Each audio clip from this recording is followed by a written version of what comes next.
Praise the lord. ప్రతిదినము Christology అనే అంశాన్ని బట్టి బైబిల్లో యేసుక్రీస్తు ప్రభు వారి యొక్క నిక్షిప్తతను ప్రాముఖ్యంగా పాత నిబంధనలో మనం గమనిస్తుంటున్నాం ప్రియులారా. ఈ దినము యోబు గ్రంథం నుంచి యేసుక్రీస్తు ప్రభు వారి యొక్క నిక్షిప్తతను మనం గమనిస్తూ ఉంటున్నాం. తెలుసుకునే ప్రయత్నం చేద్దాం ప్రియులారా.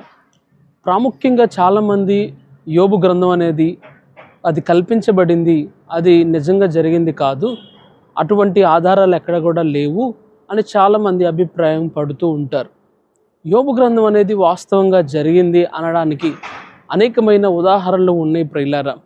అది కల్పించబడిన గ్రంథం కాదని, అది నిజమైన జరిగిన గ్రంథం అని చాలామంది బైబిల్ పండితుల యొక్క అభిప్రాయం. అయితే యోబు గ్రంథంలో నుంచి యేసుక్రీస్తు ప్రభు యొక్క నిక్షిప్తతను మనం తెలుసుకుందాం.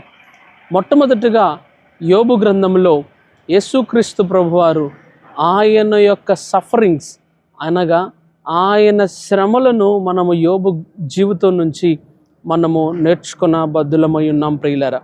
యోబు జీవితంలో ఎలాంటి అవిధేయత లేకపోయినా, యోబు జీవితంలో ఎలాంటి తప్పిదాలు లేకపోయినా, యోబు దేవుని దృష్టికి నీతిమంతుడుగా ఉండినప్పటికీ యోబు ఏ విధంగా శ్రమ పెట్టబడ్డాడో, యోబు ఏ విధముగా చెయ్యి విడవబడ్డాడో, యోబును ఏ విధంగా దేవుడు విడిచిపెట్టాడో, యేసుక్రీస్తు ప్రభువారు కూడా మనందరి పాపముల నిమిత్తమై ఆయన వ్యసనాక్రాంతుడుగాను, ఆయన బంధింపబడిన వాడుగాను, ఆయన బాధింపబడిన వాడుగాను యేసుక్రీస్తు ప్రభువారిని తండ్రి అయిన యెహోవా మన గురించి ఆయన చేయి విడిచినట్లుగా మనము గమనిస్తూ ఉంటున్నాం.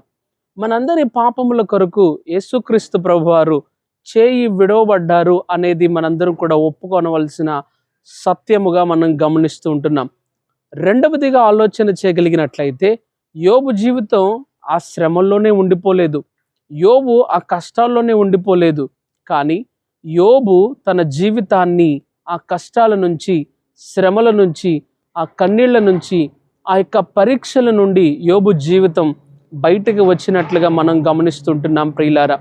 యేసుక్రీస్తు ప్రభువారు కూడా ఆయన మరణంలోనే లేరు, ఆయన సమాధిలోనే లేరు, ఆయన సమాధిలోనే తన జీవితాన్ని ఉంచలేదు. కానీ దేవుడే ఆయన తనకు తానే రిక్తుడుగా, తనకు తానే సమాధి నుంచి తిరిగి లేచినట్టి దైవముగా మనము గమనిస్తూ ఉంటున్నాం ప్రియులారా. యేసుక్రీస్తు ప్రభువారు చనిపోలేదు, ఆయన స్పృహ తప్పిపోయారని రకరకాలైన సిద్ధాంతాలను ఆ దినాల్లో చాలామంది ప్రతిపాదించారు. కానీ యేసుక్రీస్తు ప్రభువారు ఆయన చనిపోయి తిరిగి లేవడాన్ని, యోబు జీవితంలో శ్రమలు మరలా తిరిగి పునరుద్ధరింపబడడం అనే విషయాన్ని యేసుక్రీస్తు ప్రభువారి యొక్క మరణము మరియు పునరుద్ధానం గురించి మనము తెలుసుకొనవలసిన వారమై ఉన్నాం. మూడవదిగా యోబు జీవితం నుంచి యేసుక్రీస్తు ప్రభువారి యొక్క నిక్షిప్తతను మూడవదిగా మనం ఎలా తెలుసుకోవచ్చు అని ఆలోచన చేయగలిగినట్లయితే, యోబు జీవితంలో దేవుడు యోబుకు స్నేహితుడిగా లేదా యేసుక్రీస్తు ప్రభువారిని పాపుల స్నేహితుడిగా మనము తెలుసుకొనవచ్చు. నిజమే, ఆయన పాపుల స్నేహితుడు అనే విషయాన్ని మనందరం కూడా తెలుసుకున్న బద్దులమై ఉన్నాం. యేసుక్రీస్తు ప్రభువారిని ఆ రోజుల్లో చాలామంది ఈయన పాపి అయినా ఈ ఇంటికి వెళ్తున్నాడే, ఈమె పాపాత్మురాలైతే ఈయన తెలియదా అనే విషయాలను ఆ రోజుల్లో చాలామంది అభిప్రాయపడ్డారు.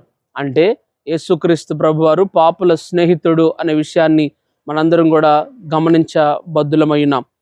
యేసుక్రీస్తు ప్రభువారు ఏ విధంగా పాపుల స్నేహితుడిగా ఉన్నాడో, సరిగ్గా పాత నిబంధనలో కూడా దేవుడు యోబు జీవితంలో ఎంతగానో శ్రమ పెట్టబడిన యోబు స్నేహితులు అతన్ని ఆదరించారు, యోబు స్నేహితులు అతనికి ఊరటనిచ్చారు అనే విషయాన్ని యోబు స్నేహితుల నుంచి యేసుక్రీస్తు ప్రభువారు పాపుల స్నేహితుడు అనే విషయాన్ని గమనిస్తుంటున్నాం.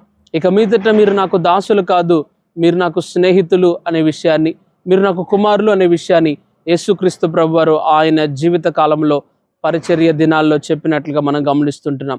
సో ఈ మూడు విధాలుగా యోబు గ్రంథంలో యేసుక్రీస్తు ప్రభువారి యొక్క నిక్షిప్తతను గమనిస్తుంటాం.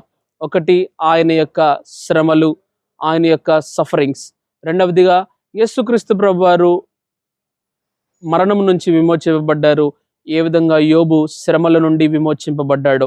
మూడవదిగా యోబు జీవితంలో తన స్నేహితులు ఎంత ప్రాధాన్యత ప్రముఖ పాత్రను వహించారో యేసుక్రీస్తు ప్రభువారు కూడా పాపుల స్నేహితుడిగా అంతే ముఖ్యమైన పాత్రను వహించి ఉన్నారు. ఇటు మాటలను దేవుడు దీవించునుగాక. ప్రార్థన. పరిశుద్ధాత్మ దేవునికి వందనాలు. ఈ మాటలు వింటున్న మా ప్రియులను మీరు జ్ఞాపకం చేసుకోమని అడుగుతున్నాను తండ్రి. వారి జీవితాల్లో ప్రభా మీరు దేవనైనా స్నేహితుడిగా ఉండమని అడుగుతున్నాను. మీరు విమోచకుడిగా ఉండమని అడుగుతున్నాను. వారును ప్రభా దేవనైనా శ్రమల గుండా వెళుతున్నట్లయితే ఈ శ్రమల తర్వాత ఒక నిరీక్షణ సమయం ఒకటి ఉంది అనే విషయంతో వారి ఆధ్యాత్మిక పనులు ముందుకు కొనసాగగలిగిన శక్తి సామర్థ్యములను దయచేయమని యేసు క్రీస్తు నామమున అడిగి వేడుకుంటున్నాను తండ్రి. ఆమేన్. God bless you.